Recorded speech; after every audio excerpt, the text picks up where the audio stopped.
وبركاته. بسم الله الرحمن الرحيم. الحمد لله رب العالمين، الصلاة والسلام على أشرف الأنبياء والمرسلين نبينا محمد وعلى آله وصحبه ومن سار على نهجه واهتدى بهداه إلى يوم الدين. أما بعد. প্রশংসা ও গুণগান, তারিফ এবং স্তুতি সেই মহান অধিপতি, মহান রাজাধিরাজ, মহান সৃষ্টিকর্তা, কুল কায়নাতের একচ্ছত্র নিয়ন্ত্রণ যার হাতে রয়েছে। আসুন আমরা সেই মহান আল্লাহ রাব্বুল ইজ্জাত ওয়াল জালালের দরবারে হৃদয়ের গহীন থেকে কালিমাতুশ শুকর আদায় করি, যিনি আজকে আমাদেরকে জুবাইল দাওয়া এন্ড গাইডেন্স সেন্টারের ক্লাস কক্ষে আমাদের সাপ্তাহিক এই ক্লাসে উপস্থিত হওয়ার সুযোগ করে দিয়েছেন। এই জন্য সকলেই একবার কালিমাতুশ শুকর আদায় করি, পড়ি আলহামদুলিল্লাহ। অতঃপর সালাত সালাম এবং অবরিত শান্তি ধারা বর্ষিত হোক প্রাণপ্রিয় নবী, সর্বশেষ এবং সর্বশ্রেষ্ঠ রাসূল খাতামুল আম্বিয়া নবী মুহাম্মদ রাসূলুল্লাহ সাল্লাল্লাহু আলাইহি ওয়াসাল্লামের প্রতি। আসুন আমরা প্রিয় নবীর প্রতি সালাত সালাম পেশ করি, পড়ি সাল্লাল্লাহু আলাইহি ওয়াসাল্লাম। মুহতারাম ও মুআজ্জাজ প্রাণপ্রিয় উপস্থিতি, সম্মানিত সাথী বন্ধুগণ, ইমাম মুজাদ্দিদ মুহাম্মদ বিন আব্দুল ওয়াহাব রাহিমাহুল্লাহর অনবদ্য ছোট্ট পুস্তিকা উসুলুল ঈমান থেকে আমরা ধারাবাহিক আলোচনা করছিলাম। গত ক্লাসে আমাদের আলোচনা হয়েছিল আল্লাহ সুবহানাহু ওয়া তাআলার সর্বপ্রথম সৃষ্টি কি সে সম্পর্কে। তো আজকে আমরা যে বিষয়টি আলোচনা করতে চাই প্রিয় সাথী বন্ধুগণ, ইমাম মুহাম্মদ আব্দুল ওয়াহাব রাহিমাহুল্লাহ এই বিষয়ে যে হাদিসটি এনেছেন সেটি হচ্ছে যে মানুষ আল্লাহ তাআলাকে মিথ্যা প্রতিপন্ন করার পরেও রব্বুল আলামিন কি পরিমাণ ধৈর্য ধারণ করেন সে সম্পর্কে। এই বিশ্বচরাচর সৃষ্টির তুলনায় মানুষ অতি ক্ষুদ্র একটি সৃষ্টি। যদিও রব্বুল আলামিন এই মানুষকে সম্মান দিয়েছেন, কিন্তু এই মানুষই আল্লাহ সুবহানাহু ওয়া তাআলার শানে চরম বেয়াদবিমূলক এবং তার সম্মানহানিকর কথা বলে থাকে। আল্লাহ সুবহানাহু ওয়া তাআলার কথাকে মিথ্যা প্রতিপন্ন করার চেষ্টা করে এবং আল্লাহর বিরুদ্ধে অপবাদ দেয়। তারপরেও তিনি মহান স্রষ্টা, তিনি সব কিছু দেনেওয়ালা, তিনি মানুষকে সুন্দরতম অবয়বে সৃষ্টি করে তার জীবনের জন্য যখন যা যতটুকু প্রয়োজন তখন তা ততটুকু সঠিক সময়ে সরবরাহ করে থাকেন। এর জন্য তিনি কোনো মূল্য গ্রহণ করেন না। কিন্তু দুর্ভাগ্য হলো সত্য যে সেই মানুষ কতটা অকৃতজ্ঞ, কত বড় অবাধ্য এবং মানুষের মধ্যে কত ধৃষ্টতা রয়েছে যে তারা স্বয়ং আল্লাহ সুবহানাহু ওয়া তাআলা মহান সৃষ্টিকর্তার কথাকে শুধু অস্বীকার করে না, বরং মিথ্যা সাব্যস্ত করার চেষ্টা করে এবং আল্লাহর বিরুদ্ধে নানা মিথ্যা অপবাদ দিয়ে থাকে। তারপরও দয়ালু দাতা রব্বুল আলামিন মানুষের এই ধরনের অপকর্মে পরম ধৈর্য ধারণ করেন। তিনি চাইলে সেকেন্ডের মধ্যে সব কিছুকে উলটপালট করে দিতে পারেন, সব কিছুকে ধ্বংস করে ফেলতে পারেন।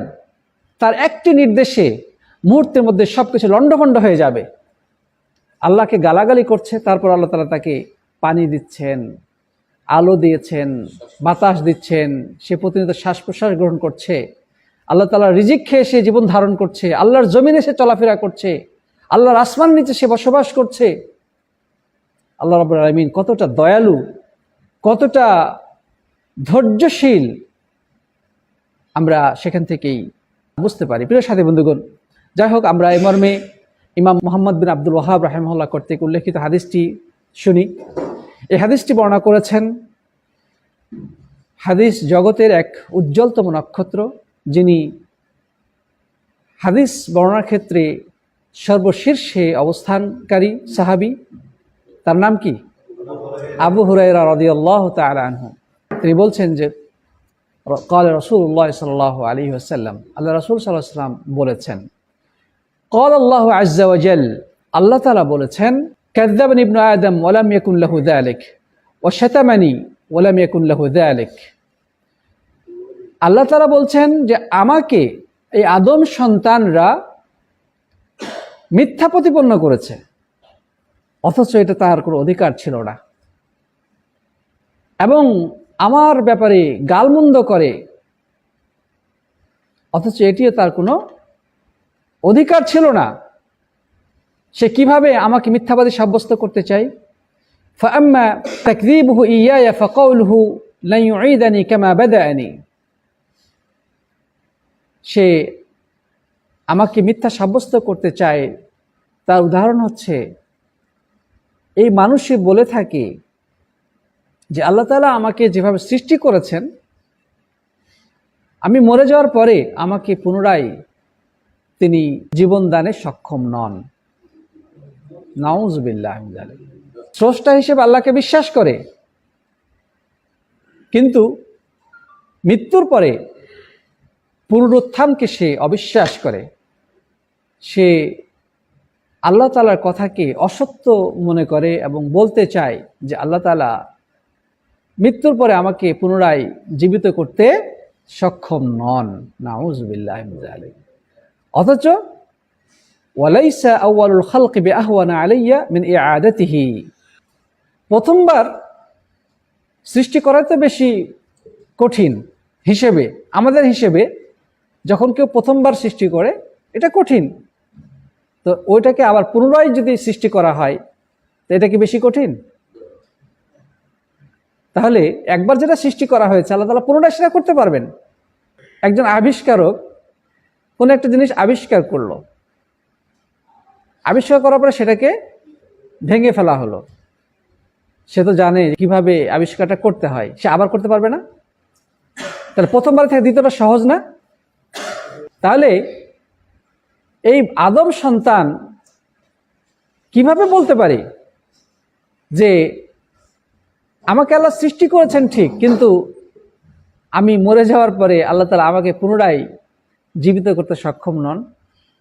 বরং এটি আল্লাহর কথাকে মিথ্যা সাব্যস্ত করার মতো ধৃষ্টতাপূর্ণ কথা। আল্লাহ তাআলা বলছেন যে প্রথমবার সৃষ্টি করাটা পুনরায় সৃষ্টি করার থেকে সহজ নয়, বরং আরো বেশি কঠিন। আমি যেহেতু প্রথমবার সৃষ্টি করেছি, অতএব তাকে দ্বিতীয়বার খুব সহজে সৃষ্টি করতে সক্ষম। সুবহানাল্লাহ।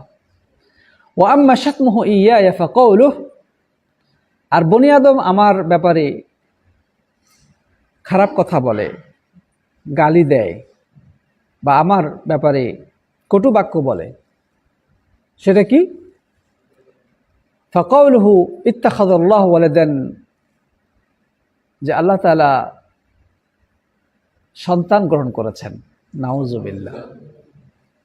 আল্লাহ তাআলা জবাব দিয়ে বলছেন ওয়া আনাল আহাদুস সামাদ আল্লাযী লাম ইয়ালিদ ওয়া লাম ইউলাদ ওয়া লাম ইয়াকুল লাহু কুফুয়ান আহাদ, কিন্তু আমি তো হচ্ছি সে একক অদ্বিতীয় সত্তা এবং সব কিছু থেকে মুখাপেক্ষীহীন, যিনি জন্মগ্রহণ করেননি এবং কাউকে জন্ম দেননি, যিনি কাউকে জন্ম দেননি এবং নিজে জন্মগ্রহণ করেননি, এবং আল্লাহ তাআলার সমকক্ষ আর কোনো কিছুই নেই। এটি মূলত সূরাতুল ইখলাস তথা কুল হু আল্লাহ সূরার মূল কথা। আল্লাহ তাআলা সূরা ইখলাসের মধ্যে কথাই বলেছেন না, কুল হু আল্লাহু আহাদ, হে নবী আপনি বলে দিন, হুয়া, হুয়া মানে তিনি, আল্লাহু আহাদ, আল্লাহ হচ্ছেন একক বা অদ্বিতীয়, আল্লাহু সামাদ, তিনি হচ্ছেন মুখাপেক্ষীহীন, অভাব মুক্ত, লাম ইয়ালিদ ওয়া লাম ইউলাদ, তিনি কাউকে জন্ম দেননি, তিনি জন্মগ্রহণ করেননি, ওয়া লাম ইয়াকুল লাহু কুফুয়ান আহাদ, এবং আল্লাহ তাআলার সমপর্যায়ের বা সমকক্ষ আর কেউ নাই। এই সূরাটাকে সূরাতুল ইখলাস বলা হয়। ইখলাস শব্দটা এই সূরার মধ্যে কি উল্লেখিত হয়েছে? আছে? নাই। সূরা বাকারার মধ্যে বাকারা শব্দটা আছে না নাই? আছে। আলে ইমরানের মধ্যে আলে ইমরান শব্দটা আছে না নাই? সূরা নিসার মধ্যে নিসা আছে কি না? সূরা আরাফের মধ্যে আরাফ শব্দটা আছে না নাই? কিন্তু সূরাতুল ইখলাসের মধ্যে ইখলাস শব্দটা নাই। সূরা ফাতিহার মধ্যে ফাতিহা শব্দটা নাই,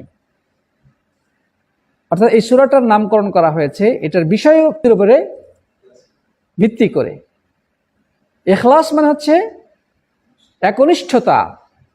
এই সূরার মধ্যে আল্লাহ সুবহানাহু ওয়া তাআলার একনিষ্ঠতা তথা তাওহীদ বা একত্ববাদের কথা আলোচিত হয়েছে। আল্লাহ সুবহানাহু ওয়া তাআলা এক, অদ্বিতীয়, সমকক্ষহীন। তিনি কাউকে জন্ম দেননি, জন্মগ্রহণ করেননি। এটি রব্বুল আলামিনের পরিচয়। এই জন্য এই সূরাটিকে সূরাতুল ইখলাস বলা হয়েছে। আর এটি এতটাই মর্যাদাপূর্ণ সূরা, এই ছোট্ট সূরাটির ব্যাপারে আল্লাহ নবী সাল্লাল্লাহু আলাইহি সাল্লাম বলেছেন, হুব্বুকা লিহাদিহিস সূরা ইউদখিলুকাল জান্নাহ। এই সূরাটার প্রতি তোমার ভালোবাসা তোমাকে জান্নাতে প্রবেশ করাবে। সুবহানাল্লাহ।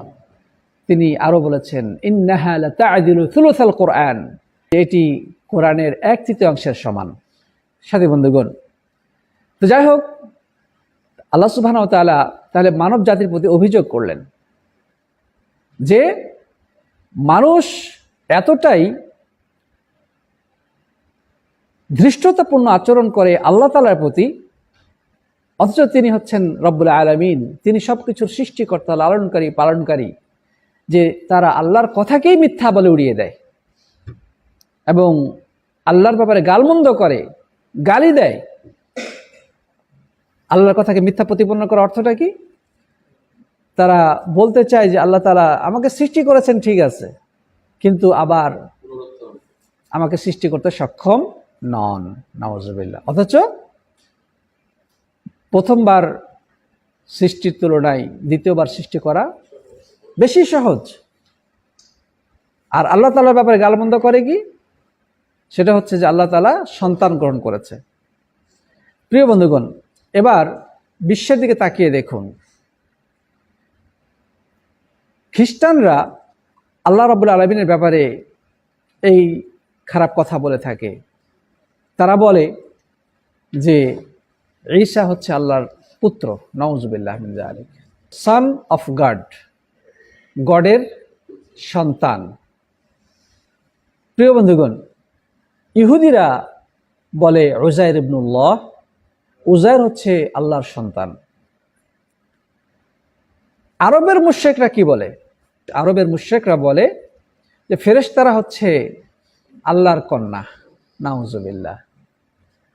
প্রিয় ভাইরা আমার, তাহলে এভাবে আল্লাহর প্রতি অপবাদ দেওয়া আল্লাহর জন্য মানহানিকর নয় কি? আল্লাহ রাব্বুল আলামিনের ব্যাপারে গালমন্দ নয় কি? আল্লাহ সুবহানাহু ওয়া তাআলা তো সেই মহান সত্তা, যিনি সবকিছু সৃষ্টি করেছেন। তিনি আবার সন্তান গ্রহণ করবেন কিভাবে? সন্তান গ্রহণ করার জন্য স্ত্রীর প্রয়োজন, বিয়ের প্রয়োজন, স্ত্রী সহবাসের প্রয়োজন, নাউযুবিল্লাহ মিন যালিক। তো সেই মহান রব্বুল আলামিনের ব্যাপারে এই ধরনের কথা বলা নিশ্চিতভাবেই তার জন্য মর্যাদাহানিকর, তার জন্যে এটা অত্যন্ত অপমানজনক। এই জন্য এটাকে শতম বলা হয়েছে। শতম বলা হয় দোষ বর্ণনা করা। দেখেন, একজন মানুষ বিয়ের প্রয়োজন অনুভব করলেই তারপরে বিয়ে করে, এটা মানবিক দুর্বলতা? যদি দুর্বলতা না হতো তাহলে একজন পুরুষ একজন নারীর প্রতি দুর্বল হতো না। তারপরে স্বামী স্ত্রীর মিলনের সময় দুর্বল মুহূর্তে খুবই তুচ্ছ পানি বের হয়, বীর্য স্খলিত হয়, সন্তান গঠন হয়, তখন তার মধ্যে আবার দুর্বলতা আসে। এরপরে তার শারীরিক দুর্বলতা অনুভূত হয়। এই জিনিসগুলো তো দুর্বল মানুষের কাজ। মহান সৃষ্টিকর্তা সব দোষ ত্রুটি এবং সব ধরনের দুর্বলতার ঊর্ধ্বে। অতএব কেউ যদি বলতে চায় যে আল্লাহ তাআলার সন্তান আছে, তাহলে সে মূলত রব্বুল আলামিনকে সেই দুর্বলতার অভিযোগে অভিযুক্ত করলো, এবং এটি আল্লাহর প্রতি শুধু অপবাদ নয়, বরং এটি তার প্রতি গালমন্দ, তার মানহানিকর, তার মর্যাদার প্রতি চরম ধৃষ্টতাপূর্ণ কথা। প্রিয় সাথী বন্ধুগণ, তাহলে আমরা এই হাদিসটা শুনলাম। এই হাদিসটাকে এই হাদিসটার নাম কি, কে বলতে পারেন? আল্লাহ নবী সাল্লাল্লাহু আলাইহি ওয়াসাল্লাম বলেছেন যে আল্লাহ তাআলা বলেছেন। এটাকে হাদিসের পরিভাষায় কি বলা হয়? হাদিসে কুদসি। হাদিসে কুদসি কাকে বলে? যেই হাদিসে আল্লাহ নবী সাল্লাল্লাহু আলাইহি ওয়াসাল্লাম বলেছেন যে আল্লাহ তাআলা বলেছেন, আল্লাহ নবী বলছেন যে আল্লাহ তাআলা এ কথা বলেছেন, এটাকে কি বলা হয়? হাদিসে কুদসি। অর্থাৎ এটা আল্লাহ তাআলার সরাসরি বক্তব্য, কিন্তু শব্দগুলো আল্লাহ তাআলার নয়। কোরআনের মধ্যে যে শব্দগুলো রয়েছে সেগুলো সরাসরি আল্লাহ তাআলার, এবং এই কোরআনের প্রত্যেকটি অক্ষরেই একটি করে নেকি রয়েছে যা 10টি নেকির সমপরিমাণ। কিন্তু হাদিসে কুদসির মধ্যে যে শব্দগুলো বর্ণিত হয়েছে এগুলো আল্লাহর কথা হলেও হুবহু এই শব্দগুলো আল্লাহর পক্ষ থেকে নাজিলকৃত নয়, বরং তার নবী করিম সাল্লাল্লাহু আলাইহি ওয়াসাল্লামের মুখনিসৃত বাণী। হাদিসে কুদসি পাঠ করলে কোরআনের মতো সওয়াব হবে না, এবং হাদিসে কুদসি নামাজের মধ্যে পড়া জায়েজ নেই। নামাজের মধ্যে পড়তে হলে শুধু কোরআনে কারীম তেলাওয়াত করতে হবে। হাদিসে কুদসি নামাজের মধ্যে পড়লে নামাজ হবে? নামাজ হবে না, যদিও সেটা আল্লাহর বাণী। প্রিয় বন্ধুগণ, এই হাদিসের মধ্যে আমরা কয়েকটা জিনিস দেখতে পাচ্ছি। এক নম্বর হচ্ছে যে এই হাদিসের মধ্যে আমরা দেখতে পাচ্ছি যে আল্লাহ সুবহানাহু ওয়া তাআলার কয়েকটি নাম বর্ণিত হয়েছে। সে নামগুলো কি কি? যেমন আহাদ, আল্লাহ তাআলার সুন্দরতম নামের মধ্যে এটি একটি নাম, আল আহাদ। এই নামটি কেবল আল্লাহর জন্যই প্রযোজ্য, কোনো মাখলুককে এই নামে নামকরণ করা জায়েজ নেই। অতএব যদি কোনো মানুষের নাম রাখতে হয় তাকে শুধু আহাদ বলা জায়েজ নেই, তাকে বলতে হবে আব্দুল আহাদ। কি বলতে হবে? আব্দুল আহাদ, মানে একক সত্তার বান্দা। সে একক সত্তা তো সে হতে পারে না। মানুষ কি একক সত্তা? তার মতো তো লক্ষ লক্ষ মানুষ আছে, তাহলে কিভাবে সে আহাদ হতে পারে? বরং বলতে হলে আব্দুল আহাদ বলতে হবে। আমাদের সমাজে অনেক মানুষের নাম আব্দুল আহাদ আছে, কিন্তু দুর্ভাগ্য সত্য যে আমাদের মূর্খ সমাজ তাকে আহাদ আহাদ বলে ডাকে। তাকে কি বলে? আহাদ বলে ডাকে। এটা ঠিক না, বলতে হলে আব্দুল আহাদ বলেই ডাকতে হবে। হ্যাঁ, আল্লাহ তাআলা কিছু নাম রয়েছে যেগুলো বান্দার জন্য প্রযোজ্য, সেক্ষেত্রে আব্দুল শব্দটা ব্যবহার না করলেও হবে। যেমন রহিম, রহিম নামটা বান্দার ক্ষেত্রে প্রযোজ্য। অতএব আব্দুর রহিম বলা ভালো, কিন্তু শুধু রহিম বললেও কোনো গুনাহ হবে না। শুধু রহিম শব্দটা বান্দার ক্ষেত্রেও প্রযোজ্য, সুতরাং কেউ যদি কাউকে শুধু রহিম বলে কোনো দোষ নেই। কিন্তু রহমান এটা আল্লাহর জন্যই সাব্যস্ত। অতএব আল্লাহ তাআলার নামের ক্ষেত্রে অন্য কাউকে শরীক করা যাবে না। এখানে কাউকে রহমান বলা যাবে না, বলতে হলে আব্দুর রহমান বলা যাবে। রাহিম শব্দটি স্বয়ং আল্লাহ তাআলা আমাদের নবীকে বলেছেন। রউফ, রউফুন রহিম, মানে রউফ শব্দটাও বান্দার ক্ষেত্রে প্রযোজ্য। মানে বান্দার ক্ষেত্রে কারো নাম যদি আব্দুর রউফ থাকে, আপনি শুধু রউফ বললেও কোনো দোষ নাই, শুধু রাহিম বললেও কোনো দোষ নেই। তবে উত্তম হচ্ছে আব্দুর রহিম বলা, আব্দুর রউফ বলা। কিন্তু খালেক, খালেক হচ্ছে আল্লাহ তাআলার নাম, যেটা শুধু আল্লাহর জন্যই প্রযোজ্য। এক্ষেত্রে মানুষকে শুধু খালেক বলা জায়েজ নেই, বলতে হলে কি বলতে হবে? আব্দুল খালেক। তাহলে এর নামের মধ্যে দুই ধরনের নাম রয়েছে আল্লাহ সুবহানাহু ওয়া তাআলার। কিছু নাম বান্দার ক্ষেত্রেও সেই নামগুলো প্রযোজ্য, আর কিছু নাম শুধু আল্লাহর ক্ষেত্রেই প্রযোজ্য, বান্দার নাম রাখা সেভাবে জায়েজ নেই। সামিউন বাসির, সামি মানে যিনি সবকিছু শুনেন, বাসির মানে সবকিছু দেখেন। এই শব্দটা আল্লাহ সুবহানাহু ওয়া তাআলা মানুষের শানে ব্যবহার করেছেন। ফাজআলনাহু সামিআন বাসীরা, আমি মানুষকে সামি বানিয়েছি এবং বাসির বানিয়েছি। তো এই ক্ষেত্রে যদি কারো নাম আব্দুস সামি বা আব্দুল বাসির থাকে, শুধু বাসির বা সামি বললে কোনো দোষ নেই। যদি উত্তম হচ্ছে আব্দুল বাসির বলা, আব্দুস সামি বলা। তারপরে মালিক মানে মালিক, এই শব্দটা শুধু আল্লাহর শানে প্রযোজ্য নয়, বান্দার শানেও প্রযোজ্য। কারণ বান্দারও কিছু মালিকানা আছে, আল্লাহ তাআলা তাকে মালিক বানিয়েছেন, সাময়িক মালিকানা। এই জন্য আব্দুল মালিকের পরিবর্তে কেউ যদি শুধু মালিক বলে ডাক দেয় কোনো দোষ নেই। বোঝা গেছে কিনা? এবং আমার অবশ্যই লেখা আছে ফেসবুকে যে কি কি নামগুলো আল্লাহর জন্য প্রযোজ্য আর কি কি নাম আল্লাহর সাথে বান্দার ক্ষেত্রেও প্রযোজ্য, এই বিষয়টা লেখা রয়েছে। তো যাই হোক প্রিয় বন্ধুগণ, এখানে আমরা আল্লাহ তাআলা একটা নাম পেলাম আহাদ। এখানে এই নামটা আল্লাহর জন্যেই প্রযোজ্য, বান্দার জন্য এই নামটা প্রযোজ্য নয়। অতএব বান্দার নাম যদি আব্দুল আহাদ হয় তাহলে আব্দুল আহাদ বলেই ডাকতে হবে, শুধু আহাদ বলা জায়েজ নেই। আরেকটি আল্লাহ তাআলার নাম আসছে এখানে, কি? সমাদ। কি আসছে? সমাদ। এই সমাদ নামটি কেবল আল্লাহ সুবহানাহু ওয়া তাআলার জন্য প্রযোজ্য, বান্দার জন্য সমাদ শব্দটা ব্যবহার করা জায়েজ নেই। সমাদ অর্থটা কি? সমাদ শব্দটার অর্থ কি এই ব্যাপারে আলেমদের কয়েকটি ব্যাখ্যা রয়েছে। একটা অর্থ হচ্ছে তিনি এমন একজন পরিচালক যার কাছে পূর্ণ পরিচালনার ভার ন্যস্ত রয়েছে, মানে এমন নেতা যার কাছে পূর্ণ পরিচালনার ভার ন্যস্ত রয়েছে। তার মানে আল্লাহ সুবহানাহু ওয়া তাআলা তিনি আমাদের এমন মহান পরিচালক যার হাতে এই বিশ্ব চরাচরের প্রত্যেকটি বস্তুর পরিচালনার ভার নিয়ন্ত্রিত। কেউ কেউ বলেছেন আদ-দাইম আল বাকি। সমাজ শব্দের একটি অর্থ হচ্ছে চিরস্থায়ী এবং অবিনশ্বর, মানে যার কোনো পরিসমাপ্তি নেই, অসীম, নশ্বর, যার কোনো লয় নাই, ক্ষয় নাই, যার কোনো পরিসমাপ্তি নাই। সমাজের এটাও একটা অর্থ। কেউ কেউ বলেছেন হুয়াল্লাযী লা জাওফা লাহ। সমাদ বলা হয় এমন সত্তাকে যার পেট নাই। পেট হলেই তো খালি খাওয়ার প্রয়োজন হবে। কিলা আল্লাযী ইউসমাদু ফিল হাওয়াইজ ইলাইহি আই ইউকসাদ। মানে সমাজ শব্দের আরেকটি অর্থ আলেমগণ বলেছেন, সেটা হচ্ছে এমন সত্তা যার কাছে বিভিন্ন প্রয়োজনে সমাধানের জন্য যাওয়া হয়, প্রয়োজন পূরণের উদ্দেশ্যে যার কাছে ছুটে যাওয়া হয়। অর্থাৎ প্রিয় বন্ধুগণ, আল্লাহ সুবহানাহু ওয়া তাআলা হচ্ছেন এমন সত্তা যে আমাদের যে কোনো সমস্যা, যে কোনো প্রয়োজন আমরা রব্বুল আলামিনের কাছে তুলে ধরতে পারি এবং বান্দাকে তিনি তা দিয়ে থাকেন। সেই মহান সত্তা, সেই ক্ষমতা তার রয়েছে।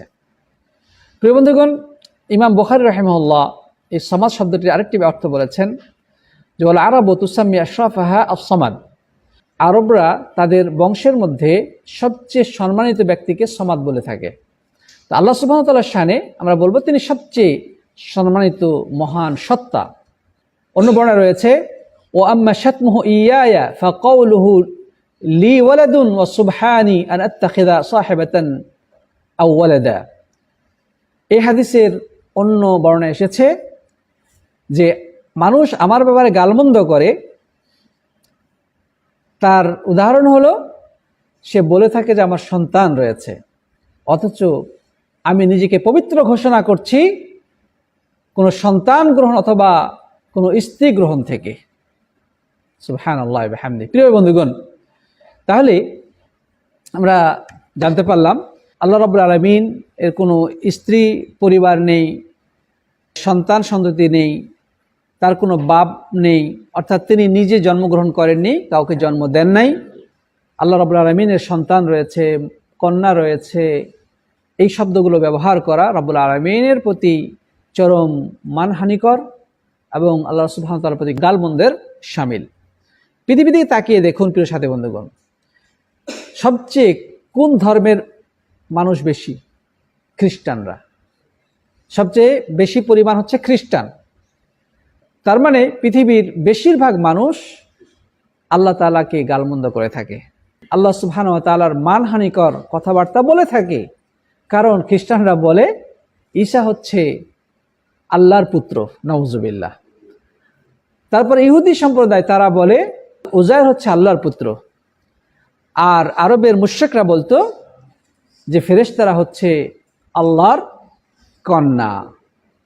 আর নাস্তিকরা তো সরাসরি আল্লাহকেই অবিশ্বাস করে।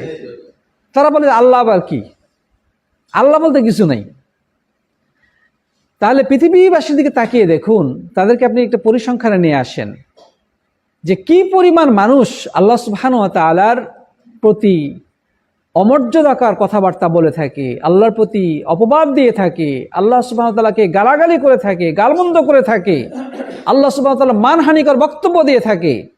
তারপরও আল্লাহ তাআলা কতটা ধৈর্যশীল, যে পরম ধৈর্যের সাথে তিনি সব কিছু সহ্য করে তারপরও মানুষের জন্যে খাদ্য পানীয় আলো বাতাস সব কিছু অবিরত ধারায় দিয়ে চলেছেন।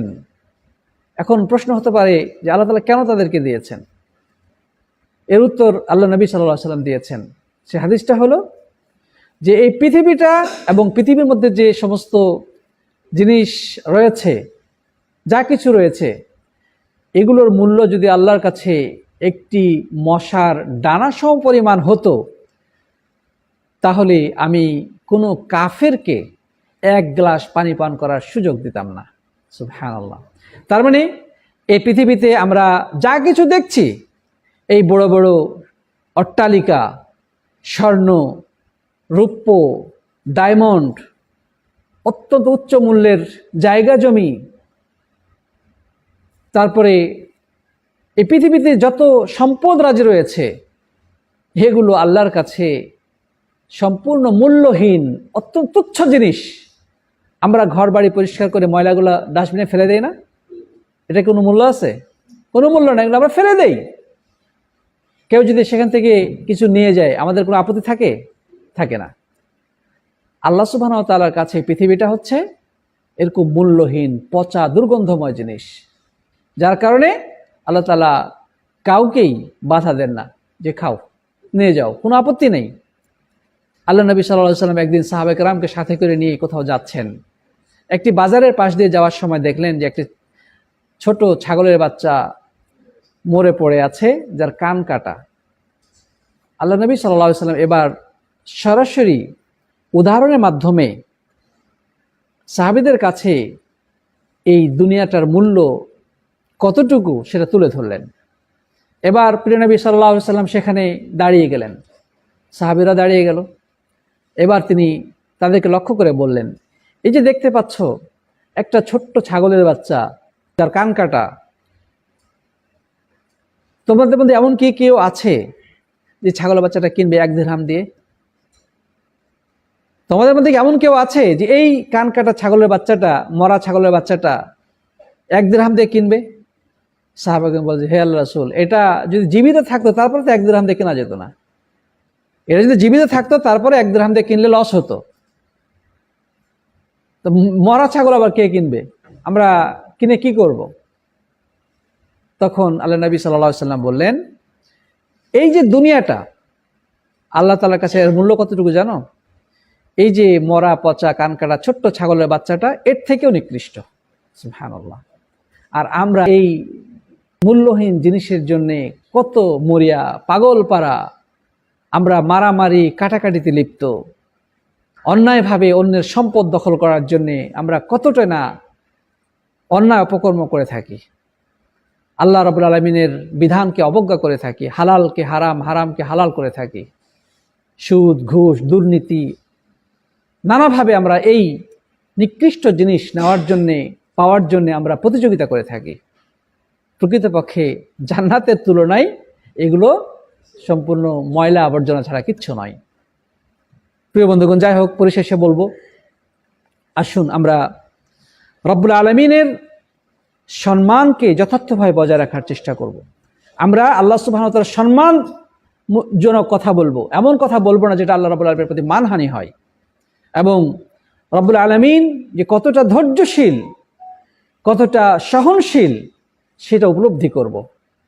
এবং ইহুদি খ্রিস্টানদেরকে আমরা আল্লাহর তাওহীদের দিকে দাওয়াত দিব, তারা যেন আল্লাহ সুবহানাহু ওয়া তাআলা সঠিকভাবে চিনতে পারে, আল্লাহ রাব্বুল আলামিনের একত্ববাদকে তারা যেন স্বীকার করে। এটা আমার আপনার সকলের উপরে অপরিহার্য দায়িত্ব। আজকে মুসলিমদের সংখ্যা অমুসলিমদের তুলনায় খুবই কম। সারা পৃথিবীতে অমুসলিমদের তুলনায় মুসলিমদের সংখ্যা তুলনামূলকভাবে কম। উচিত তো ছিল অধিকাংশ মানুষই আল্লাহ রাব্বুল আলামিনের তাওহীদকে স্বীকৃতি দিবে, আল্লাহ তাআলার বিধানকে মেনে নেবে, কিন্তু সেটা কি হয়েছে? হয় নাই। তাই তো রব্বুল আলামিন কোরআনে কারীমে যথার্থই বলেছেন যে ওয়াকালিলুম মিন ইবাদিয়াশ শাকুর, আমার কৃতজ্ঞতা আদায়কারী বান্দার সংখ্যা খুবই কম। ঠিক না বেঠিক? যারা আল্লাহ রাব্বুল আলামিনকে এক বলে বিশ্বাস করে, তার ইবাদত করে, তাদের সংখ্যা কম না বেশি?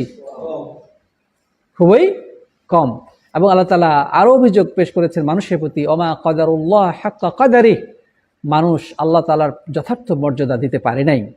আল্লাহ যে কতটা মর্যাদাবান মানুষ দিতে পারে নাই, সক্ষম নয়, বরং আর নানাভাবে আল্লাহ তাআলার মানহানিকর কথা তারা বলে থাকে, এমন আচরণ করে যেটা রব্বুল আলামিনের শানের খেলাফ। আল্লাহ তাআলা আমাদের সবাইকে হিদায়াতের প্রতিষ্ঠিত রাখুন, আল্লাহুম্মা আমিন। জাযাকুমুল্লাহু খায়রান। হাদা ওয়া সাল্লাল্লাহু আলা নবিয়িনা মুহাম্মদ ওয়া আলা আলিহি ওয়া সাহবিহি আজমাইন। আসসালামু আলাইকুম ওয়া রাহমাতুল্লাহি ওয়া বারাকাতুহু।